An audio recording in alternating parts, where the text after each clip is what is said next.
Thank you for tuning in to another episode of the Scouse Oracle. I am going to call this one the Hidden Network. We're going to do a deep dive into what the UK government isn't saying about the digital ID. And let me just take a moment to thank everyone subscribing, following, supporting. It truly means the world. I am only able to be here because of you guys, and I just want to keep spending my time digging in, researching and bringing everything to you, hoping that I can provide clarity and transparency. And I believe that it's about documentation. This isn't about conspiracy. I understand there's a lot of talk, there's a lot of noise, and I'm sticking to the documentation because every piece of paper the government sends, every redacted paragraph, every referral to another department tells a story. And in this case, that story is about the quiet rollout of a national digital identity system that's already in motion, but not yet openly defined. The Cabinet Office confirmed that the gov.uk One login, the single sign-on system for government services, is run by the DSIT. The digital veterans card is handled by the Ministry of Defence, and the Home Office admitted that a national digital ID policy exists, which is led by the DSIT. The Treasury admitted it holds documents linking digital ID to the digital pound, and the Foreign Office confirmed involvement in international frameworks like the EU's EIDAS and the World Bank's ID4D. So yeah, the dots exist, and you don't need to connect them all to form a pattern. What the departments didn't say is no department that I have asked and been in contact with has released a data protection impact assessment, which is the legal risk paperwork that explains what data is being processed and by whom. The DSIT wouldn't share whether the One login is certified under the trust framework. The MOD, upon emailing them, their email bounced back. So that is key here, because if there's an email for the Ministry of Defence whilst there is a public pilot rollout of the veteran digital ID, if they're trying to contact the Ministry of Defence and that email is bouncing back, then that raises concern. I did get the correct email from the DSIT when I raised that upon emailing them. They sent that email to me, and it was different from the one publicly available. You see, both the Home Office and the Treasury refused disclosure using the same clause, section 35, saying that the policy is in development, but if the system's already live, is it in development? You see, they're saying it's still in development, and that's why they're not going to release the data protection impact assessment. But I haven't seen one for the veteran card rollout. I've not seen it. If we've not seen it, we don't know the risks. And whilst I am recording this, I do want to highlight that veterans have been directly in contact with me via emailing me, via direct messaging me, raising their concerns because data's been lost. They've had to raise complaints. This is everyday life that is happening at the moment. And at the moment, the Ministry of Defence haven't released a data protection impact assessment or confirmed that they've got the certification certificate for safety. Veterans aren't getting this information and are emailing me and messaging me advising that data's being lost and they're raising complaints. Now, the One login is already being linked to benefits and the HMRC and veteran services as discussed, linked to the right to rent, the right to work checks, and each time you access a service, your identity is verified through a central government system, which has got no data protection impact assessment, so there's another one. So not only have we not got one for the veteran card rollout, we've not got one for that central government system.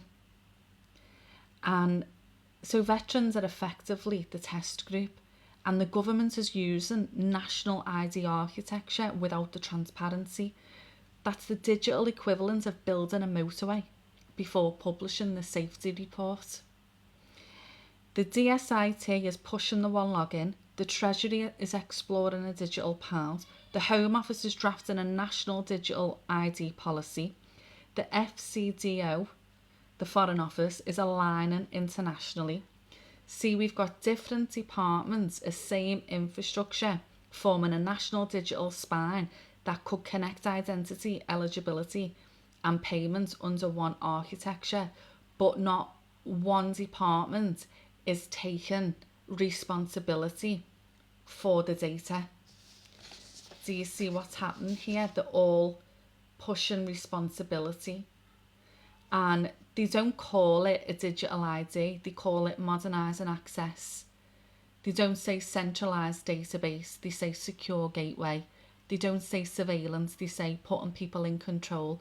But without the data protection impact assessments, it's not control, we're not controlling it. It's concealment of it. Transparency is control. Redactions are not control for the general public. If this was only about convenience, it would be completely transparent. The missing data protection impact assessments and withheld certifications show that it's not about efficiency, it's about architecture. You see, once this identity layer is built, it can link payments, benefits, medical data, education, even voting eligibility. Without transparency, we can't rule that out. That's not to say that that's going to happen. But without what is legally required in publishing the risks, what we are asking for, what we are saying that's going to provide the transparency and they're not giving it, we could rule that out. Across Europe, the EU Digital Identity Wallet is being introduced. In Canada and Australia are rolling out similar systems. In each case, public consultations promise transparency but deliver redactions. Global frameworks covering around digital identity. The UK is already aligning quietly. So this isn't about a tech upgrade, it's a shift in democratic accountability. When identity verification becomes centralised and transparency disappears, the power concentrates. You shouldn't need to be submitting freedom of information requests to get a trail and to connect dots. That should just be publicly available. You see, veterans, people who serve this country, can't even reach the Data Protection Office. The Treasury admits it holds papers linking ID and money, and that's a system being built in silence. The two paths exist: a transparent, privacy respecting gateway, or an invisible checkpoint system logging every verification. The difference between those futures is not technology. So how this is going to transpire and what is going to happen, the only difference is accountability. So if they were being transparent on sharing all this information, we'd be able to see clearly how this rollout is going to affect us and what data and who controls it. So you can ask your MP, where's the data protection impact assessment? Now, I have created a booklet which is free and educational, and you can download this, and it is laying it all out. The freedom of information requests that I've submitted and the reference numbers, so you'll be able to go and check that. I've labelled my sources.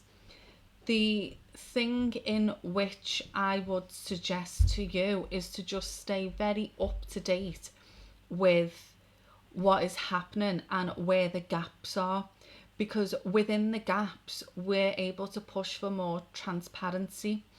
Where I am at the moment is I haven't heard back from the Ministry of Defence, and I needed to give them 30 working days to be able to see what they say in regards to this, and then be able to put all my evidence forward to the ICO, because there's enough evidence here for an investigation. I just need that response, and within the 30 days, if I've not had the response, that in itself is a response. I can then push forward to the ICO. In the meantime, it's about staying aware with what's out there, what's publicly available, and the legal frameworks, and how they are able to push this through without public debate. That is how you're going to stay empowered, because I don't believe the majority of people are against advancement of technology. That is inevitable. But when you've got that technology advancing under the guise of it's going to benefit us more because it's going to be more streamlined, should we not have that put in front of us to be able to make a decision whether we want to opt in or whether we want to opt out? All these departments are pushing responsibility. They're given the same responses in terms of the Section 35. Now, that to me, there's enough evidence here to push this forward to the ICO. As I say, I'm just waiting to hear back from the Ministry of Defence.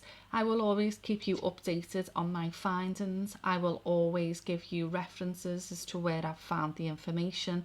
Everything that I am disclosing is public information and has been gained through freedom of information requests. The only reason as to why I say write to your MP and to not give you the template to submit your own freedom of information request is due to the fact that if multiple requests come in asking for the same information, they can legally deny disclosing that information due to that. So it's always about keeping the power within our hands. We do not want to give anything across in which they can then refuse legally the information. So at the moment, you will be able to go yourself to be able to see the full responses in regards to the freedom of information requests, because I'll be providing the reference numbers in the free educational booklet. But the Foreign Office, they were saying that it would take too many hours. They said that it'd take 3.5 days and over £600 to release this information. Who puts a price on transparency to the public and to build public trust? And that is being used in another freedom of information request that I got back, a response in which it would take too many hours, around 3 days, and over £600 to be able to release that information. I share a lot of my information and findings in my free educational booklets, and I truly hope that when you are listening to me, you feel more empowered and more up to date, and you feel as though you've got more information. Because staying where we can, I want to say, we can see maybe where it's going, but if we always come back to what's happening at the moment, we're always going to put ourselves in the best possible position to be able to raise concerns about it. So to summarise, I am waiting to hear back from the Ministry of Defence. I am in contact directly with veterans who this is affecting. I am trying my best to not divulge in any conspiracies, in any fear mongering, because although I can understand, at the same time it doesn't help. And I appreciate you all for following and for supporting, and I will keep you up to date as always. And if you can hit the subscribe button, it will be very much appreciated.